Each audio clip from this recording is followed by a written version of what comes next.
Hello students. In earlier classes, as you know, we have already discussed about India's agriculture situation, industrial situation, occupational structure, foreign trade structure. We have discussed all these things. In today's class, we will discuss the infrastructure development under the British rule.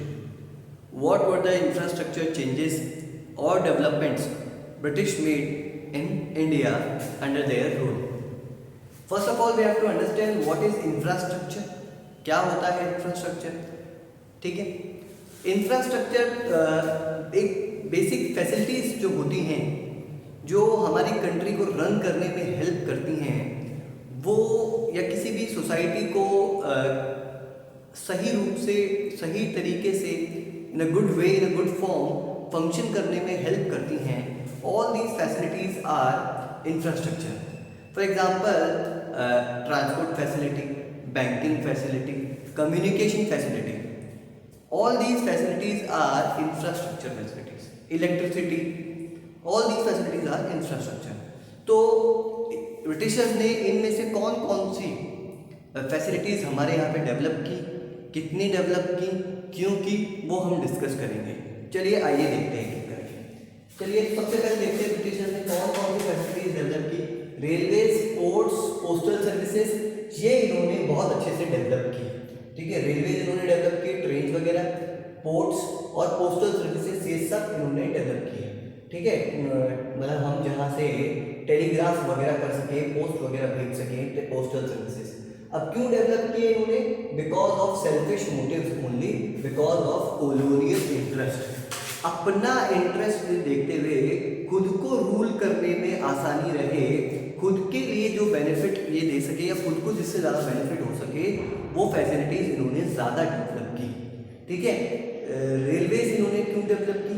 इधर से उधर, ठीक है, इनका जो सामान है, ठीक है, इनका जो रॉ मटेरियल है, इनका जो फिनिश गुड्स है, वो कंट्री के एक एरिया से दूसरे एरिया में आसानी से जा सके, इसलिए इन्होंने रेलवेज डेवलप की.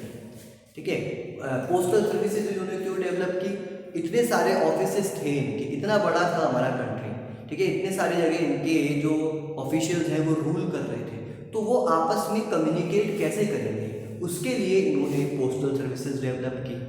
तो खुद के मोटिव के लिए, self motive, selfish motive, colonial interest के लिए ही इन्होंने ये सब इंफ्रास्ट्रक्चर डेवलप किया.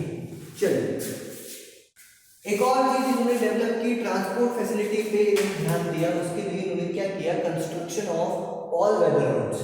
ठीक है, किसी भी मौसम में खराब ना होने वाले रोड्स, ऑल वेदर रोड्स इन्होंने डेवलप की. बहुत अच्छी क्वालिटी के रोड्स इन्होंने डेवलप की.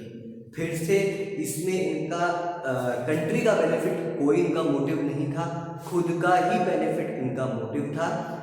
उसी में इनका सारा ध्यान था कि हमारा कैसे भला हो सके, कंट्री वेंट्री का कोई प्रॉब्लम इनको नहीं थी. ठीक है, देखिए इन्होंने ऑल वेदर रोड्स डेवलप की, लेकिन रूरल एरिया में वो डेवलप नहीं की. अगर कंट्री का भला होता, ध्यान रखते, तो रूरल एरिया में भी डेवलप करते, लेकिन वहाँ पे रूरल एरियाज में अच्छी रोड्स की शॉर्टेज थी.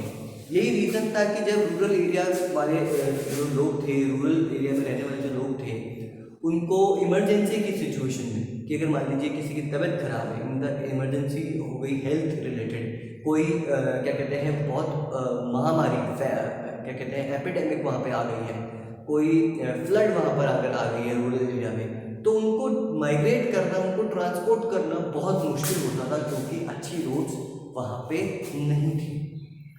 तो अगर कंट्री का भला सोचते तो वहाँ पे भी डेवलप करते, लेकिन ऐसा उन्होंने नहीं किया.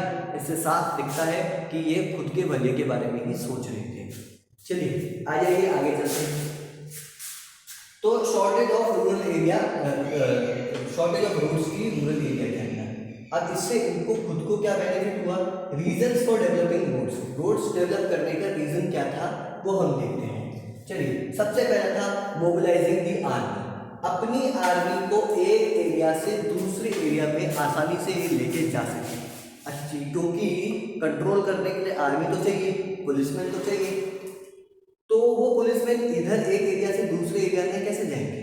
अगर किसी एरिया में कभी ज़्यादा लोगों की ज़रूरत है, ज़्यादा पुलिस की ज़रूरत है, तो वो आसानी से फटाफट, ठीक है, बहुत कम टाइम में कैसे पहुंच पाएंगे? थ्रू रोड ट्रांसपोर्ट पहुंच पाएंगे. और रोड ट्रांसपोर्ट अच्छा तभी चल पाएगा जब अच्छी रोड्स होंगी।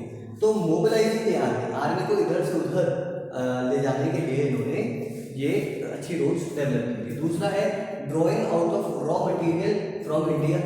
ठीक है, इंडिया से रॉ मटेरियल बाहर ले जाने के लिए, देखिए जा तो सी रूट से रहा था, ठीक है, रेलवे से जा रहा था, ठीक है, रॉ मटेरियल, लेकिन उस ट्रेन तक पहुंचाने के लिए, उस शिप तक पहुंचाने के लिए भी तो हमें रॉ मटेरियल कहीं से लाना पड़ेगा। ऐसा तो है नहीं कि जो फार्म्स है, जो खेत है, वो सी पोर्ट पे होते हैं, जो रेलवे स्टेशन के पास होते हैं, ऐसा तो होता नहीं है। तो वहां तक भी सामान लाने के लिए, वहां तक भी हमारा रॉ मटेरियल लाने के लिए कैसे लाएंगे?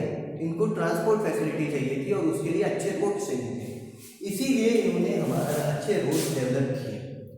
ठीक है, इसीलिए इन्होंने अच्छे रोड डेवलप किए कि जितना भी रॉ मटेरियल है वो फार्म से, वो खेतों से उठ के स्टेशन तक आ सके, वहाँ से उठ के पोर्ट, सी पोर्ट तक जा सके। ये इन्होंने इसीलिए डेवलप किए रोड्स। कंट्री का बेनिफिट नहीं था इनके दिमाग में। ठीक है, चलिए नेक्स्ट आता है हमारा इंट्रोडक्शन ऑफ रेलवे। रेलवे इन्होंने इंट्रोड्यूस की खुद के लिए। ठीक है, 1850 के अंदर इन्होंने रेलवे इंट्रोड्यूस की और खुद की आर्मी को इधर से उधर लेके जाना, रॉ मटेरियल इधर से उधर लेके आना, फिनिश गुड्स पूरी कंट्री के अंदर फैला देना। बाहर से जो फिनिश गुड्स आए हैं वो पूरी कंट्री के अंदर रेलवे ने एक बहुत इंपॉर्टेंट रोल प्ले किया, पूरी कंट्री के अंदर उस फिनिश गुड्स को फैलाने के अंदर। जगह जगह इनके फिनिश गुड्स पहुंच गए थे बिकॉज ऑफ रेलवे। ठीक है, तो इंट्रोडक्शन ऑफ रेलवे हुआ 1850 के अंदर। ठीक है, अब रेलवे के होने से पोस्टल, देखिए कोई भी इंफ्रास्ट्रक्चर इन्होंने डेवलप किया, रेलवे है, पोस्टल सर्विसेज है, उससे डायरेक्टली इनडायरेक्टली हमारे इंडियंस को भी बेनिफिट हुआ, हमारी कंट्री को भी बेनिफिट हुआ। ऐसी बात नहीं है कि हमने बेनिफिट नहीं किया। क्या बेनिफिट हुआ? सिंपल सा बेनिफिट है, देखिए लॉन्ग डिस्टेंस ट्रैवल जो है वो आसान हो गया। हमारी कंट्री के ही लोगों को अगर इस एरिया से उस एरिया में अगर जाना है, बहुत ज़्यादा अगर लंबा डिस्टेंस अगर ट्रैवल करना है तो वो इजी हो गया with the help of railway. Railway की वजह से वो इजी हो गया। और कमर्शियलाइजेशन ऑफ एग्रीकल्चर भी हो गया, मतलब क्रॉप्स एक एरिया से दूसरे एरिया में जाने लगे।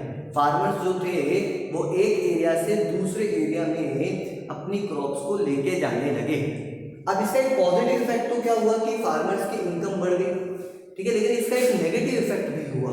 क्या नेगेटिव इफेक्ट हुआ कि सारे फार्मर्स क्या करते थे, अपनी क्रॉप को बेचने के लिए अपने विलेज से उठा के दूसरे विलेज में लेके चल जाते थे जहाँ पे उसकी प्राइस अच्छी मिले उन्हें, क्योंकि अब आसानी से लेके जा सकते थे वो with the help of railways. तो इससे एक नेगेटिव इफेक्ट भी आया। वो क्या आया कि उनके खुद के विलेज में सेल्फ सफिशिएंसी की प्रॉब्लम होने लगी, मतलब उनके खुद के विलेज में फूड ग्रेन्स की या फूड क्रॉप्स की शॉर्टेज होने लगी। पहले कहीं और जाता नहीं था सामान, कहीं और जाती नहीं थी क्रॉप, वहीं रहती थी तो वहाँ के लोगों को आसानी से मिल जाती थी। अब रेलवे की वजह से क्योंकि कहीं और चल जाती है तो खुद के एरिया में ही नहीं मिल पाती है, सब फार्मर्स उधर ले जाते हैं। तो एक सेल्फ सफिशिएंसी की प्रॉब्लम हमारे रूरल एरियाज में होने लगेगी।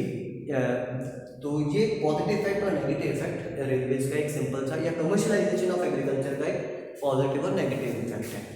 ओके, तो ये हमने चैप्टर ऑलमोस्ट कंप्लीट कर लिया है। That's all for today. We will continue our discussion in next classes. Thank you.